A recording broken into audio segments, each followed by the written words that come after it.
안녕하십니까. 이어서 경남 소식입니다. 경남 도립의료원 진주병원의 땅 매입과 건물 신축 계획안이 경남도 의회를 통과하면서 사업 추진에 속도를 내게 됐습니다. 또 30조 원대 폴란드 무기 수출을 위한 수출입 은행법 개정 촉구 건의안도 통과돼 방산업체의 목소리에 힘을 보탰습니다. 조미령 기자가 보도합니다.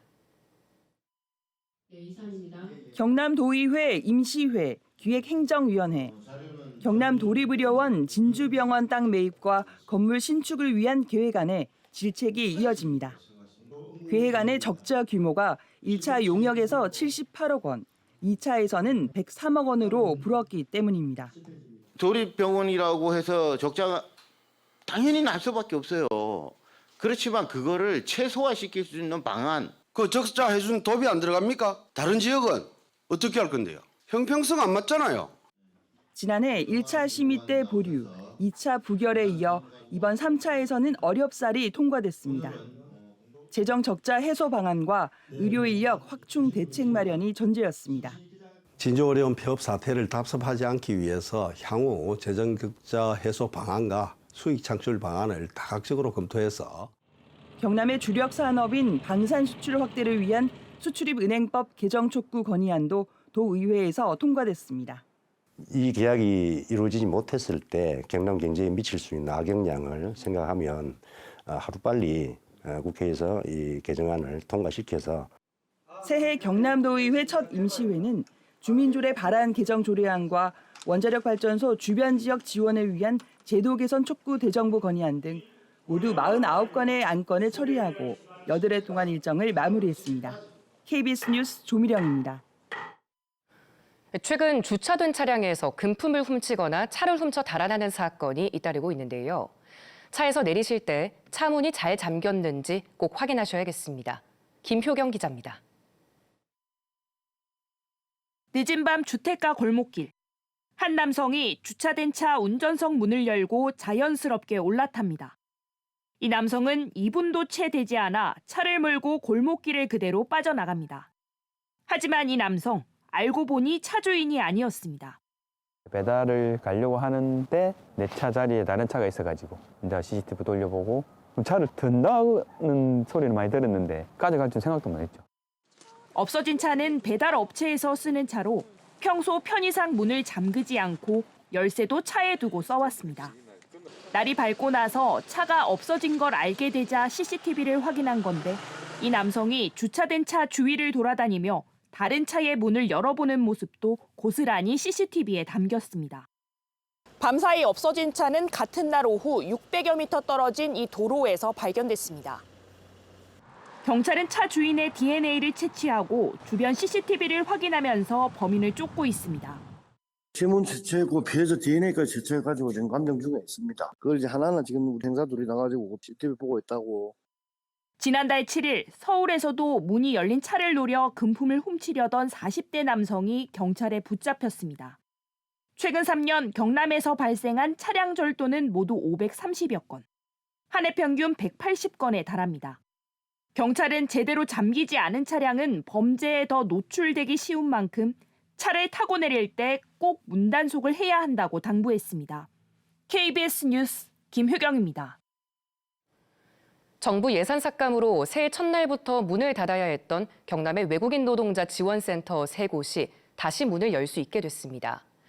정부 공모사업에 창원과 김해, 양산 3곳이 선정됐기 때문인데요. 하지만 지원 예산은 크게 줄어 기능을 다할 수 있을지 우려됩니다. 최진석 기자가 보도합니다. 불이 꺼지고 문이 닫혔던 경남의 외국인 노동자 지원센터들이 다시 문을 열게 됐습니다. 고용노동부의 외국인 노동자 지원 사업 공모에 창원과 김해, 양산 3곳이 우선 협상 대상자로 선정됐기 때문입니다. 재개가는 이르면 이달부터입니다. 경상남도는 기존 한국어 교육과 상담에 더해 비자 연계나 취업 알선 등 다양한 지원 사업을 계획합니다. 지역 특화형 비자라든지 숙련 기능 인력 비자 등하는 게 있습니다. 그런 거를 지원한다든지. 하지만 예산 지원 규모는 크게 줄었습니다. 각 센터가 정부와 자치단체에서 받을 수 있는 연간 사업비는 최대 4억 원. 창원과 김해의 경우 기존 지원 금액의 60%대 수준입니다. 이 때문에 15명 안팎 끼던 센터 인력을 6명 선으로 줄여야 합니다. 더 적은 인력으로 더 다양한 업무를 할 수 있을지 우려가 나오는 부분입니다.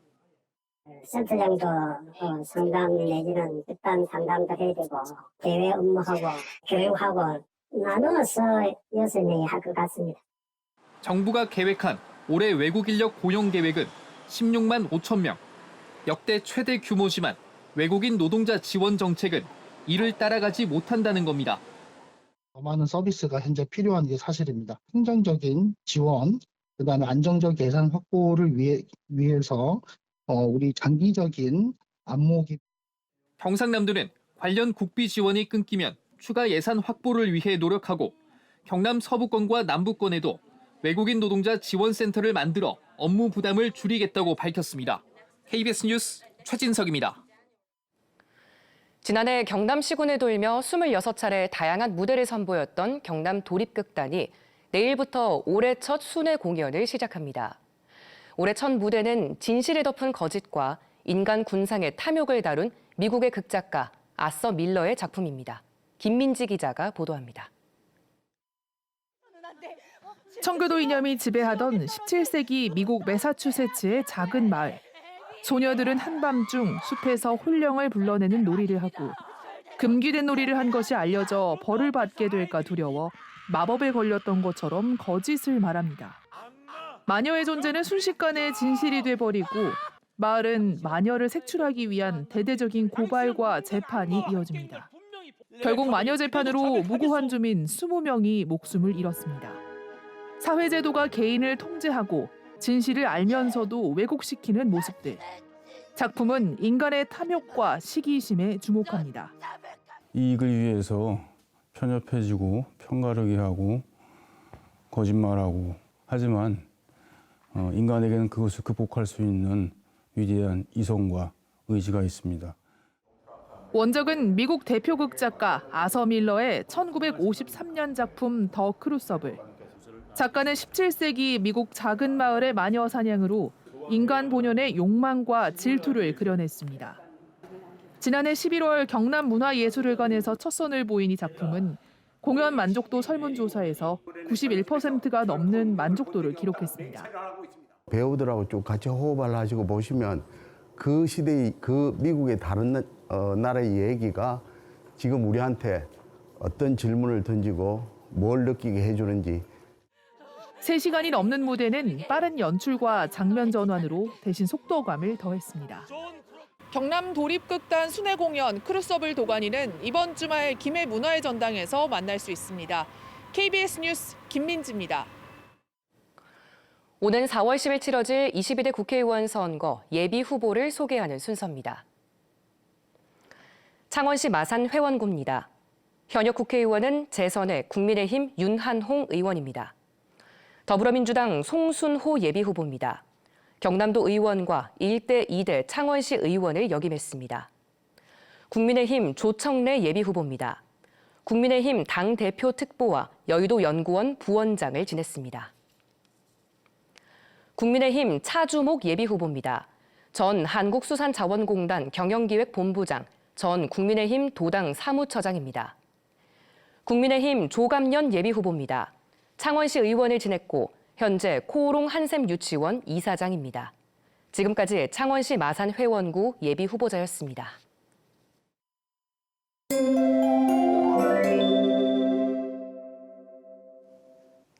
예년보다 높은 기온의 온화한 겨울이 이어지고 있습니다. 오늘 창원의 아침 최저 기온은 4도로 예년보다 5도가량 높았는데요.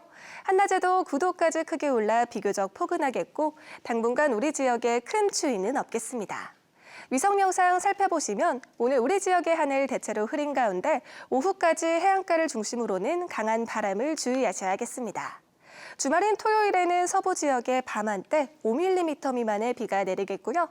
절기 입추는 일요일 밤부터는 대부분 지역에 비가 시작되겠습니다. 자세한 지역별 기온 살펴보겠습니다. 현재 기온 창원이 4도, 함안이 3도를 보이고 있습니다. 한낮에는 창원이 9도, 김해가 10도로 어제와 비슷하거나 조금 높겠습니다. 서부 지역도 진주가 4도, 사천이 3도로 출발하는 아침이고요. 한낮에는 진주가 9도, 합천 10도 예상됩니다. 바다의 물결은 먼바다를 중심으로 최고 4m로 거세게 일겠습니다. 동해안을 중심으로는 높은 너울을 주의하셔야겠습니다. 우리 지역은 당분간 예년보다 높은 기온에 큰 추위는 없겠고 일요일 밤에 시작된 비는 월요일까지 이어지겠습니다. 날씨였습니다. 어젯밤 9시 50분쯤 통영시 홍도 인근 바다에서 40톤급 저인망 어선에서 불이 나 1시간 반 만에 꺼졌습니다. 통영해양경찰서는 신고를 받고 출동해 어선에 타고 있던 선원 7명을 모두 구조했습니다. 해경은 어선 기관실에서 불이 시작된 것으로 보고 정확한 화재 원인을 조사하고 있습니다. 창원지검은 술에 취해 출동한 소방대원들을 폭행한 혐의로 20대 김모 씨를 구속 기소했다고 밝혔습니다. 김 씨는 지난해 12월 중순 창원의 한 편의점에서 머리를 다친 자신을 위해 출동한 소방대원 3명을 폭행한 혐의를 받고 있습니다. 검찰은 김 씨가 집행유예 기간이었던 점 등을 고려했다고 밝혔습니다. 김 씨가 최근 시설 하우스 농가의 딸기 도난 사건 이후 해당 지역에 CCTV를 설치했다고 밝혔습니다. 설치 지역은 김해시 한림면 시산리와 가산리의 딸기 농장 5곳입니다. 이들 농장에서는 지난해 연말부터 지난달 초까지 시가 780만 원어치의 딸기 도난이 발생했습니다.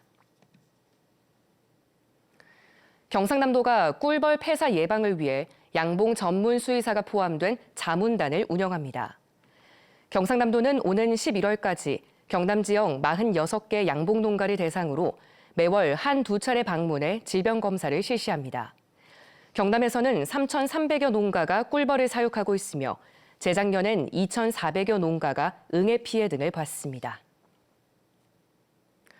뉴스를 마칩니다. 시청해주신 여러분 고맙습니다.